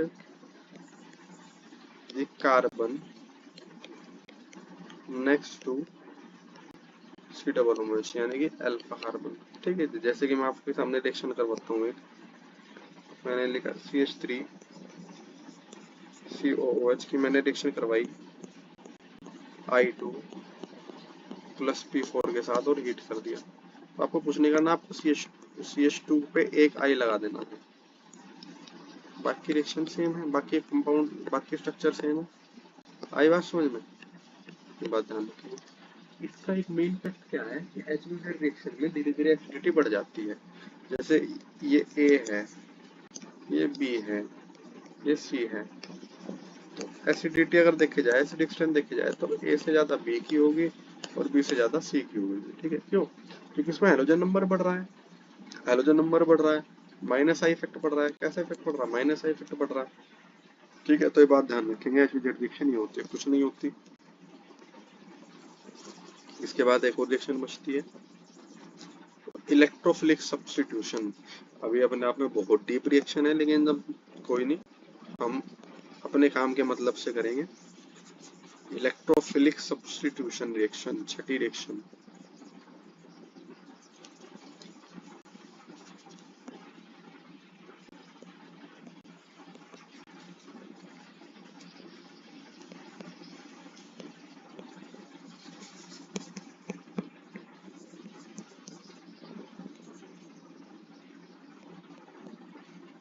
electrophilic substitution reaction, ठीक है। ये बात ध्यान रखेंगे, electrophilic substitution benzoic acid show करेगा, कौन शो करेगा, बेंजोइक एसिड शो करेगा। ये आपको बता चुका बेंजोइक एसिड है, COH ग्रुप है, बेंजोइक एसिड में COH ग्रुप है। तो एक तो -R ग्रुप होता है, कैसा ग्रुप होता है -R ग्रुप। -R ग्रुप का मतलब क्या है, EWG ग्रुप है ये। दूसरी चीज ध्यान रखना है, ये मेटा डायरेक्टिंग होता है। कैसा होता है, मेटा डायरेक्टिंग। ये लास्ट साल बोर्ड में क्वेश्चन आया था 2024 में कि COH ग्रुप कैसा ग्रुप होता है, तो बोलेंगे मेटा डायरेक्टिंग। मेटा डायरेक्टिंग यानी कि हर आने वाले ग्रुप को यहाँ भेजेगा, यहाँ भेजेगा अपने मेटा पे। कहाँ भेजेगा, मेटा पे। तो इसके 3 रिएक्शन हैं, पहली, दूसरी और तीसरी। तीनों आप याद कर लेना, इसके अलावा कुछ नहीं करना। पहली रिएक्शन है Br2 से FeBr3 की प्रेजेंस में। क्या बोलते हैं इसको, हेलोजिनेशन बोलते हैं। हेलोजिनेशन हुआ ना, तो आपका कुछ नहीं है, आपका बेंजोइक एसिड के मेटा पे ब्रोमीन लगा दो। बेंजोइक एसिड के मेटा पे ब्रोमीन लगा दो। दूसरा रिएक्शन क्या है, ये दूसरा रिएक्शन है नाइट्रेशन, यानी कि कॉन्क HNO3 साथ में कॉन्क H2SO4, ये आपका नाइट्रेशन। क्या बोलते हैं इसको, नाइट्रेशन। तो कुछ नहीं करना, आप बेंजोइक एसिड के मेटा पे NO2 ग्रुप लगा दो। लास्ट है खाली कॉन्क H2SO4। कॉन्क H2SO4 जब यूज करते हैं तो कुछ नहीं करना, बेंजोइक एसिड के मेटा पे सल्फोनिक एसिड ग्रुप लगा दो, जो डिटर्जेंट में पड़ गया है SO3H। ग्रुप लगा दो सल्फोनिक एसिड ग्रुप। और ध्यान रखना सबके सब मेटा पे लगाने, मेटा यानी कि मेटा यानी कि मेटा यानी, समझ। लास्ट रिएक्शन है test for carboxylic acid functional group.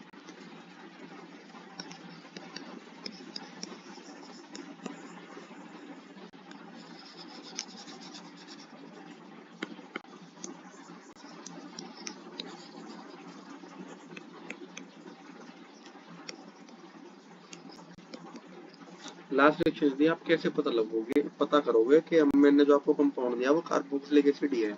अब हर एसिड को तो चाट के नहीं पता लगा सकते, कि टेस्ट करके पता लगा लेंगे, चाट के पता लगा लेंगे कि भाई ये खट्टा है तो कार्बोक्सिलिक एसिड है। कैसे पता लगाओगे कार्बोक्सिलिक एसिड रहा होगा, तो देखो कार्बोक्सिलिक एसिड पता लगाने का सबसे आसान तरीका है, उसके अंदर आप सोडियम बाइकार्बोनेट डाल दो।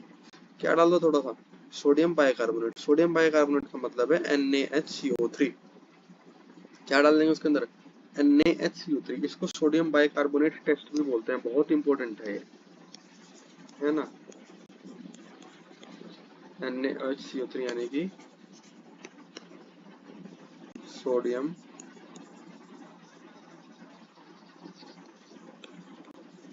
बाइकार्बोनेट टेस्ट बोलते हैं। व्हाइट कलर का पाउडर होता है, क्या होता है, आपने BSc में करा जरूर होगा, BSc में करा जरूर होगा। BSc में सबसे आसान टेस्ट यही होता है ऑर्गेनिक का। और होता क्या है इसमें, मिक्सचर विक्सचर भी देने उसमें है ना, तो कुछ नहीं करना होता। देखो करना होता क्या है,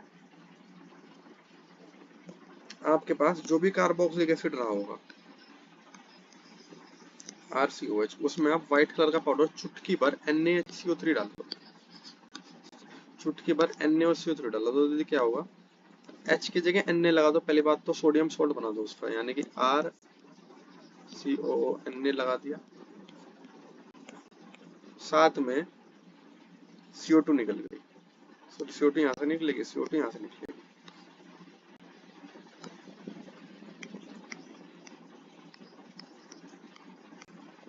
साथ में ये हाइड्रोजन, एक हाइड्रोजन ये और एक ऑक्सीजन CO3 वाली, तो क्या बना, H2O निकल गया। क्या निकल गया, H2। ये जो CO2 गैस की फॉर्म में निकली,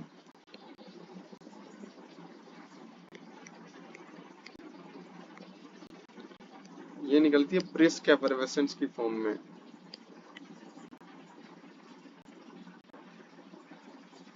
ब्रिस्क एफरवेसेंस का मतलब है बहुत सारे झाग से बना के निकलेगी, जैसे कोल्ड ड्रिंक से निकलती है ना। यानी कि देखो आपने, आपके टेस्ट ट्यूब है, हमारी टेस्ट ट्यूब है, इसके अंदर है कार्बोक्सिलिक एसिड। क्या है, कार्बोक्सिलिक एसिड। इसके अंदर हमने थोड़ा सा डालना है NaHCO3। क्या डाला, थोड़ा सा NaHCO3 डाल दिया, पिंच भर। जैसे इसके अंदर NaHCO3 डाल लेगा, डाल लोगे तो इसके अंदर बहुत सारे क्या निकलेंगे, बबल्स निकलेंगे। क्या निकलेंगे, बहुत सारे बबल्स निकलेंगे, झाग निकलेंगे। और वो झाग ही किसके हैं, वो CO2 के झाग हैं। तो अगर किसी भी कंपाउंड के अंदर NaCO3 डालते ही, यानी कि सोडियम बाइकार्बोनेट डालते ही, क्या डालते ही, सोडियम बाइकार्बोनेट डालते ही बहुत सारे झाग, बहुत सारी ब्रिस के वर्बेसेस निकलने लगे। यानी कि वो कंपाउंड आंख बंद करके टिक कर देते हैं, मार कर देते हैं कि that compound is carboxylic acid. ठीक है दीदी, ये बात ध्यान रखेंगे। और इसी के साथ ही हमारी पूरी की पूरी ऑर्गेनिक केमिस्ट्री का एक एक वर्ड, एक एक हेडिंग जो है हमने कंप्लीट कर ली। मैंने की ऑर्गेनिक केमिस्ट्री यानी कि पूरी केमिस्ट्री हमारी जो है लेक्चर में हो गई। मैं दोबारा बता रहा आपको, लेक्चर भले ही थोड़े ज्यादा हो गए ऑर्गेनिक केमिस्ट्री के, क्योंकि हमने एक सिलेबस करा, लेकिन कुछ भी नहीं छोड़ा, है ना। जो क्वेश्चन बनेगा यहीं से बनेगा। और ऑर्गेनिक केमिस्ट्री बहुत कम बच्चे करके आएंगे, तो हमें जरूर करके जानी है। 2-3 लेक्चर के ऊपर क्यों छोड़ी, जब आपने यहाँ तक की कर लिया तो 2-3 लेक्चर और करो और याद करो। ठीक है, 12th में तो इससे ज्यादा याद करके आए हम। 12th में तो इससे ज्यादा चीजें पढ़ी हमने, पता नहीं कितने सारे सब्जेक्ट पढ़े, कितने सारे रिएक्शन, कितने सारी डेरिवेशन परिवेशन कराई, ये तो कुछ भी नहीं है। ठीक है, तो ये चीज ध्यान रखनी बस। अब सारे क्वेश्चन हमारे केमिस्ट्री के आंख बंद करके हो जाएंगे।